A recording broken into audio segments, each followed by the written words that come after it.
Hey, hi guys. First of all, thank you so much, Rajamouli sir. Like Bahubali Part 1 and Part 2 ని recut చేసి ఒక single పార్ట్గా Baahubali the epic release చేసినందుకు.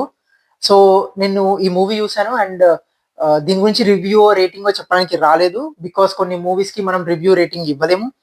ఎందుకంటే అవి just movies కాదు, అవి ఒక హిస్టరీ, మన తెలుగు ఫిలిం ఇండస్ట్రీ నుంచి వచ్చిన హిస్టారికల్ ఫిలిం బాహుబలి. సో వాటికి మనం రేటింగ్ రివ్యూ ఇవ్వలేం. జస్ట్ నా ఎక్స్పీరియన్స్ మీతో షేర్ చేసుకోవడానికే ఈ వీడియో. అండ్ నాకు ఇంకా గుర్తుందండి, లైక్ బాహుబలి పార్ట్ 1 రిలీజ్ అయినప్పుడు నేను 10th లో ఉండే, అప్పుడు 14-15 ఉండే ఏజ్ సంథింగ్.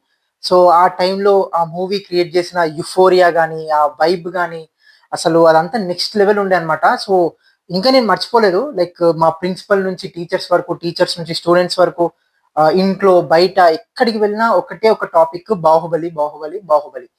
లైక్ ఒక మూవీ రిలీజ్ అవుతుందంట, ఆ మూవీ బిగ్ బడ్జెట్ అంట, మన ఎప్పుడు చూడలేని బడ్జెట్, అసలు బిగ్గెస్ట్ మూవీ అంట మన తెలుగు ఇండస్ట్రీ నుంచి. అండ్ ప్రభాస్ అన్న ఉన్నారంట. సో ఎక్కడికి వెళ్ళినా ఇదే. మూవీ చూసాక కూడా మూవీ స్టోరీ గురించి డిస్కస్ చేయడం, ప్రతి సీన్ గురించి, ఆ మూవీలో క్యారెక్టర్స్ గురించి, నీకు ఈ సీన్ నచ్చిందా, ఆ సీన్ నచ్చిందా, మొత్తం ఇదే. మొత్తం అసలు అప్పుడు ఒక 1 మంత్, ఆల్మోస్ట్ 1-1.5 మంత్ ఈ మూవీ గురించి మాట్లాడేవాళ్ళు, రిలీజ్కి ముందు, రిలీజ్కి తర్వాత. సో సో అదే అప్పుడు ఇట్లా టికెట్స్ ఉంటాయి కదా, లైక్ ఈ బుక్ మై షో ఇవన్నీ చాలా తక్కువ ఉండేది. సో ఆన్లైన్ టికెట్స్ ఇవంతా మాక్సిమం థియేటర్కి వెళ్ళి టికెట్స్ కొనుక్కొని మూవీ చూడడమే అప్పట్లో. నేను 10th లో ఉన్నప్పుడు. కాకపోతే మా ఇంటి కింద వాళ్ళు బుక్ మై షో వాడేవాళ్ళు అనమాట. సో వాళ్ళు మాకు కూడా టికెట్స్ తీశారు ఒక వీకెండ్, రిలీజ్ వీకెండ్ లోనే. సో నేను అది వెళ్ళి మా స్కూల్లో నాకు మూవీ టికెట్స్ దొరికేసాయి అని ఫ్లెక్స్ చేసేవాడిని. బికాస్ ఆ టైంలో టికెట్స్ దొరకడం అంటే అదొక అచీవ్మెంట్, అదేదో ఇన్ఫినిట్ ఆరా లాగా ఫీల్ అయిపోయే వాళ్ళం. బికాస్ నాకు టికెట్స్ దొరికాయి, నీకు దొరికాయా మూవీకి, బాహుబలి మూవీకి. సో అదొక రేంజ్ ఉంటుండే ఆ ఫీలింగ్. అదంతా అప్పుడే ఎక్స్పీరియన్స్ చేయగలం. ఇప్పుడంటే చాలా మల్టీప్లెక్స్ వచ్చాయి, చాలా స్క్రీన్స్ పెరిగిపోయాయి. సో ఇప్పుడు ఆ ఫీలింగ్ అదంతా లైట్ అయిపోయింది. లైక్ ఆ టికెట్స్ ఎవరికైనా దొరికేస్తాయి. బట్ అప్పుడు మాత్రం చాలా తక్కువ థియేటర్స్ ఉండేవి, చాలా తక్కువ స్క్రీన్స్ ఉండేవి. టికెట్స్ దొరకాలంటే అసలు అదొక యుద్ధంలా ఉండేది. అది కూడా ఫస్ట్ 1 వీక్ దొరకాలంటే నెక్స్ట్ లెవెల్ అసలు.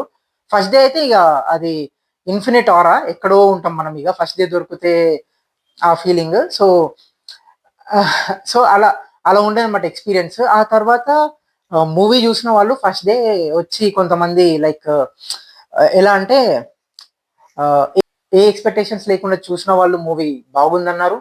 అండ్ ఆడాలండి, ఇలాంటి సినిమాలు బాగా ఆడాలి, మన తెలుగు ఇండస్ట్రీ బాగుండాలి ఆ, అని కొంతమంది. అండ్ మా పీటీ సార్ కూడా ఇప్పటికీ గుర్తుంది, ఇది ఒక జెండూబామ్ మూవీ, మీరు ఏం ఎక్స్పెక్టేషన్స్ లేకుండా మూవీ చూడండి.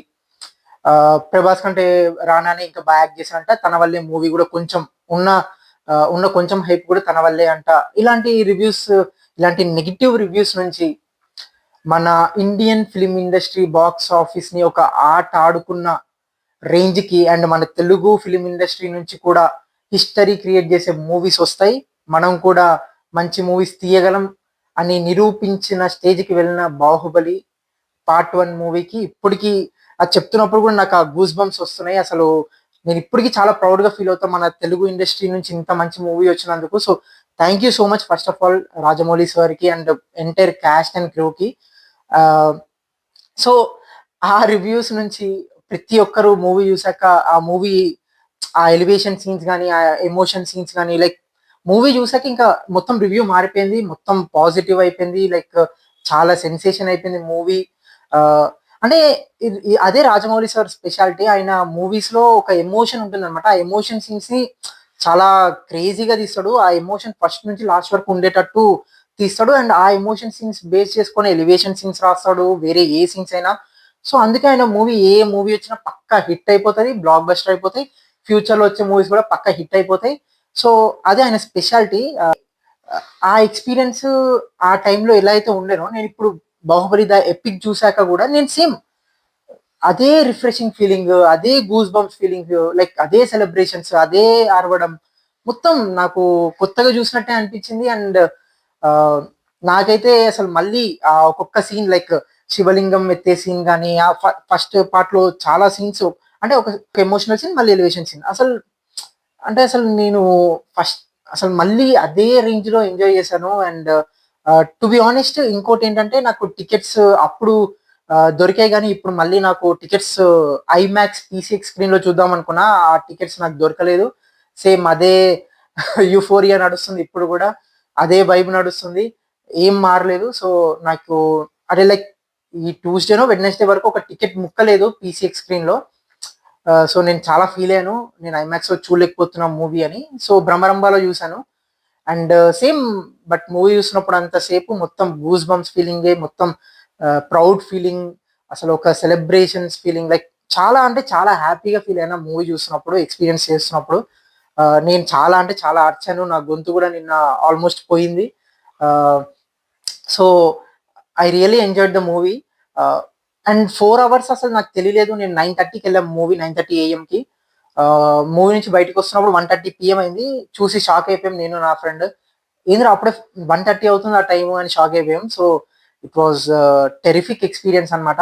మీరు కూడా డెఫినెట్గా మూవీకి వెళ్ళాలని ఒక 0.1% ఉన్నా, లేకపోతే డెఫినెట్గా మీరు మూవీకి వెళ్ళండి, బిగ్ స్క్రీన్ లో చూడండి. మీరు డెఫినెట్గా అప్పుడు ఏదైతే ఫీలింగ్ మీరందరూ లైక్ ఆ వైబ్ ఫీల్ అయ్యారో, సేమ్ అదే రేంజ్ లో ఇప్పుడు కూడా ఉంది. And I'm two happy for like ఈ మూవీలో ప్రభాస్ అన్న శివలింగం ఎత్తే సీన్ ఏదైతే ఉందో, అది మన టీఎఫ్ఐ ఇండస్ట్రీని మొత్తం లేపి, మన ఇండియన్ హిస్టరీలో లేపినట్టు అనిపిస్తుంది ఆ సీన్. అండ్ ఇంకో సీన్ ఉంటుంది, ప్రభాస్ అన్న వాక్ చేసుకుంటూ, ఒక రాయల్ వాక్ చేసుకుంటూ వస్తాడు కోర్ట్ సీన్ లో దేవసేనని బంధించినప్పుడు. ఆ సీన్ అయితే మొత్తం మన తెలుగు ఫిల్మ్ ఇండస్ట్రీని, ఇండియన్ ఫిల్మ్ ఇండస్ట్రీని మొత్తం గ్లోబల్ లెవెల్లో, లైక్ ఇంటర్నేషనల్ లెవెల్లో లేపినట్టు ఉంటుంది ఆ సీన్. సో అసలు ప్రభాస్ అన్న మాత్రం నాకు ఎవరో ప్రభాస్ అన్న యాక్ట్ చేస్తున్నట్టు అనిపించలేదు. ఒక కింగ్. అసలు ఆయనను చూసినప్పుడు ఒక డైలాగ్ ఉంటుంది. రాజమౌళి సార్ వాళ్ళ ఫాదర్ చెప్పారు, లైక్ భీముల్ లాంటి బలం, రాముల్ లాంటి గుణం. సో అలా ఒక డైలాగ్ ఉంటుంది.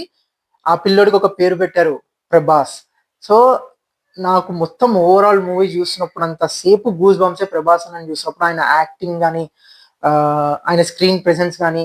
సో నాకు అంటే ఎవరో రాజు నిజంగా ఉన్నాడు, ఈయన ఎగ్జిస్టింగ్ లో ఉన్నారు, ఈయన రాముడు లాంటి లక్షణాలు ఉన్నాయి, ఈయనకి అర్జునుడు లాంటి క్యారెక్టర్ ఉంది, ఇలా అంటే మొత్తం మన లైక్ మన ఇండియన్ హిస్టరీ, రామాయణ్ మహాభారతంలో ఉండే పవర్ఫుల్ క్యారెక్టర్స్, అన్ని క్యారెక్టర్స్ ఈయనలో ఉన్నాయి అన్న ఫీలింగ్ తోనే నేను మూవీ చూసాను మొత్తం త్రూ అవుట్.